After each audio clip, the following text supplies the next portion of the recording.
ভাই সাবদারে জমি বিক্রি করে 2 লাখ টাকা তো লাভ করলেন, আমার ভাগটা তো দিলেন না। অত টাকা টাকা করিস কেন?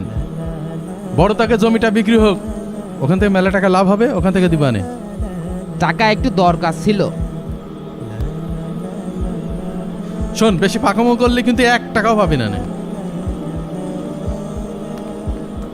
শোন, আমার এই 2 হাত দিয়ে প্রায় 300 বিঘা জমি বিক্রয় করেছি। কারোর বাপের ক্ষমতা হয় আমার ছাড়া জমি বিক্রয় করা? সে তো না হয় বুঝলাম। আরে এটা আমি কি দেখছি, সবুজ জমিতে সাইনবোর্ড লাগিয়েছে। কিন্তু ভাই, সবুজ তো আপনার হুকুম ছাড়াই ওর জমিতে সাইনবোর্ড লাগিয়েছে। ওই দেখেন।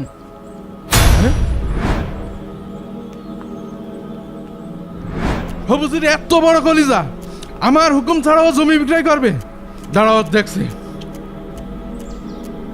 হেই, সাইনবোর্ড ভেঙে ফেলা। আমাদের ছাড়া জমি, আমাদের জমি বিক্রি করবি না? সাইনবোর্ড সাইনবোর্ড সাইনবোর্ড সাইনবোর্ডের গোষ্ঠী গিলাই। শয়তান, আমার না জানিয়ে জমি বিক্রয় করা দেখাচ্ছে মজা। হ্যাঁ, সাইনবোর্ডের মতন সবুজকে আজকে ফাটা ফাটা করে ফেল দেবো। ঘুরে ঘুরে ফেলা। আমার হুকুম ছাড়াও জমিতে সাইনবোর্ড দেয়।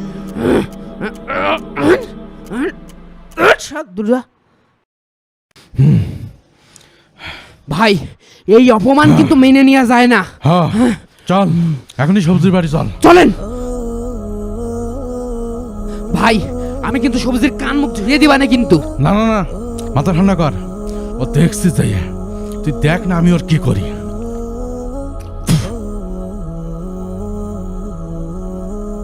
সবুজ, এই সবুজ, এই বেরিয়ে আয়। কি হয়েছে সাত্তার ভাই? কি ব্যাপার? কি শুনলাম তুই নাকি জমি বিক্রি করবি? হ্যাঁ, একজনের সাথে কথা হয়েছে গত পরশুদিন। তুই জমি বিক্রয় করবি তা আমাকে জানাসনি কেন? এই তুই কি পারবি ভাই ছাড়া জমি বিক্রি করতে? বুঝলাম না, আমার জমি আমি বিক্রি করবো, তা আপনাদের মতো দালালের জানানোর প্রয়োজন তো আমি দেখছি না।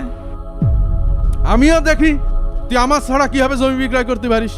আচ্ছা ঠিক আছে, আমি 3 দিনের ভিতরে জমি বিক্রি করে দেখাবো। এই আয়, আমি ওর পরে দেখছি। তুই যদি জমি বিক্রয় করতে পারিস তাহলে আমি কান কেটে কুকুর দিয়ে খাবো। খালি কলসি এমন বাজে বেশি। ভাই, সবুজ কিন্তু আপনার সাথে চরম লেভেলের বেয়াদবি করলো। হ্যাঁ, ঠিক কইছিস। এই সবুজ যার কাছে জমি বিক্রয় করছে তার বাড়ি চল। ঠিক আছে ভাই, চলেন। ভাই, ওই জমি যদি আমরা বিক্রি করতে পারতাম তাহলে কিন্তু 10 লাখ একদম টাকা ঠিক লাভ কইছিস। করতে পারতাম। ভাই, আমরা যেহেতু ওর জমি বিক্রি করতে পারলাম না, সেহেতু ভাই আমরাও খাবো না, ওরও কিন্তু খাতি দেব না। কি বলেন? ওর আমরা এমন শিক্ষা দেব যাতে আর কোনোদিন এ কাজ না করতে পারে। ঠিক বলেছেন ভাই।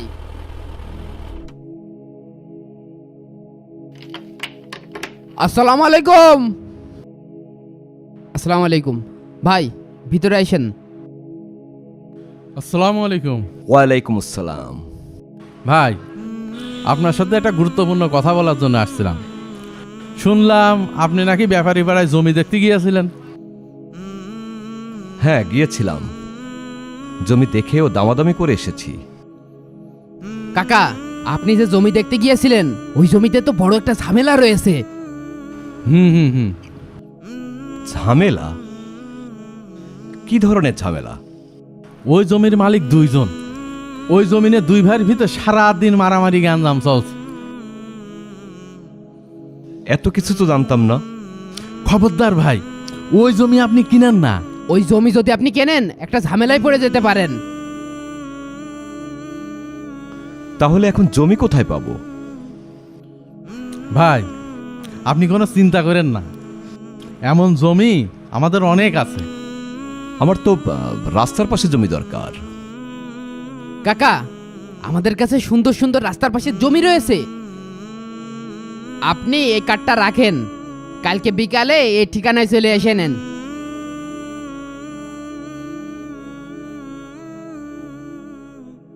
আচ্ছা ঠিক আছে।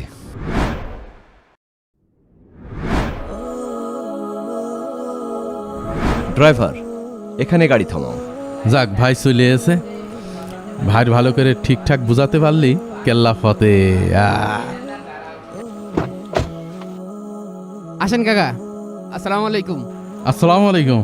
ওয়ালাইকুম আসসালাম। রাস্তার পাশেই তো, জমিটা দেখলেই আপনার পছন্দ হবে। কাকা, আপনাকে এই জমির কথাই বলছিলাম।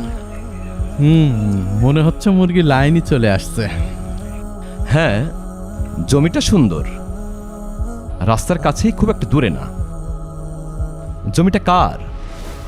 ভাই, এই জমিটা আমার এক ভাইয়ের। সে আমাকে এই জমিটা বিক্রয় করার দায়িত্ব দিয়েছে। ও আচ্ছা, কিন্তু এখানে শতক কত করে? আপনার সাথে আর কি দামাদামি করব। এই জমির মালিক আমাকে অনেক বেশি দামে বিক্রয় করার কথা বলেছে। আপনি কাছের মানুষ, 11 করে দিয়েন। ঠিক বলছেন এখানে জমির এত দাম? কাকা। বোঝেন না, রাস্তার পাশের জমি, আর সাথেই তো পাসপোর্ট অফিস, দাম তো একটু বেশি হবেই। তারপরেও দাম একটু বেশি হয়ে যাচ্ছে। আমি 8 লাখ হলে জমিটা নিতে পারি। কি 8 লাখ? 8 লাখ হলে তো লাভ হবে না বেশি? ভাই, লস হচ্ছে না, দিয়ে দেন। ঠিক আছে, আপনি ভাই মানুষ, আপনার কাছে না একটু লস করলাম। ঠিক আছে, তাহলে জমির রেজিস্ট্রির ব্যবস্থা করুন। যাক ভাই, কাকারের জমিটা ঘষাই দিতে পারলে নগদে 3 লাখ করে লাভ। কাকা যান তাহলে। হ্যাঁ,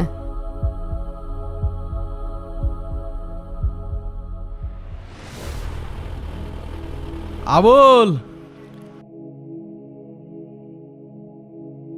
আরে ও আবুল চা, কই আবুল চা? কে? ও সাত্তার ভাই, জমিটা বিক্রি হলে এবার ছেলেটাকে বিদেশ পাঠাবো। আমার জমির কি ব্যবস্থা করলেন ভাই? তোর জমি সর্বোচ্চ দামাদামি করার পর 5 লক্ষ টাকা দাম দিয়েছে। এত কম? আবুল চা, ওইখানে তো 5 লাখ করেই শতক চলছে। কি আর করব বল, আশপাশের জমি 5 লাখ টাকা করেই যাচ্ছে। কি আর করার ভাই, টাকা পয়সাও খুব দরকার। দেন, বিক্রি করে দেন। ঠিক আছে, তুই আগামীকাল 10টায় ভূমি অফিসে চলে আয়। আর আমার কমিশনের কথা মনে আছে তো? হ্যাঁ ভাই, মনে আছে। ঠিক আছে। ভাই, এত বড় রেস্টুরেন্টে জীবনে প্রথমবার আসলাম। কথা কম বিলে খা। ভাই, এই ভাত খেয়ে যে আরাম পাচ্ছি।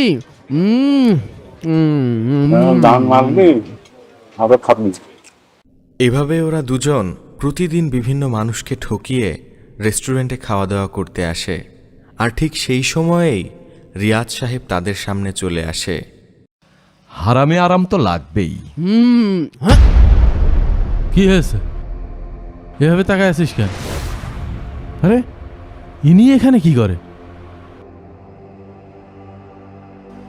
কি হবে আবার? আপনারা দুজন মিথ্যা বলে আমাকে ঠকিয়েছেন। এত বড় ধোকা দেবেন আমি ভাবতেও পারিনি।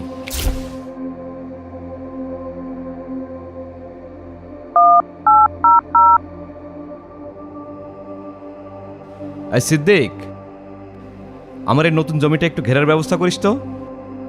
আর এখানে একটা সাইনবোর্ড আছে, এটাকে তুলে ফেলার ব্যবস্থা করিস। আচ্ছা ঠিক আছে।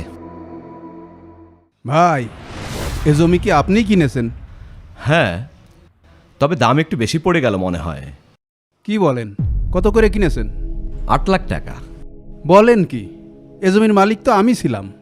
আমি তো 5 লাখ টাকা করে বিক্রি করেছি। বলেন কি? ওরা তো আমার কাছে 11 লাখ টাকা করে চেয়েছিল। আপনি নাকি আরো বেশি বিক্রি করতে বলেছেন। সব মিথ্যে কথা ভাই, ওরা আপনার আমার দুইজনেরই ঠকাইছে। এই জন্য ওরা আমার সাথে আর দেখা করেনি। আমি আরো চেয়েছিলাম ওদেরকে কিছু বোনাস দিতে। দেখছি, দুটোকে দেখছি আমি। আজকাল আর কারোর পরেই বিশ্বাস করার কায়দা নেই। আপনি হারাম কোথায় দেখছেন? এটা তো ব্যবসা। আর রাখেন আপনার ব্যবসা। আপনারা দুজন মিথ্যা বলে আমাকে ঠকিয়েছেন। আমি ভাবতেও পারিনি এত বড় ধোঁকাবাজি আমার সাথে করবেন। আল্লাহ রাসূল সাল্লাল্লাহু আলাইহি সাল্লাম বলেছেন, যে কাউকে ধোঁকা দেয় সে আমাদের অন্তর্ভুক্ত নয়। অর্থাৎ ধোঁকাবাজ কখনো মুসলমান হতে পারে না।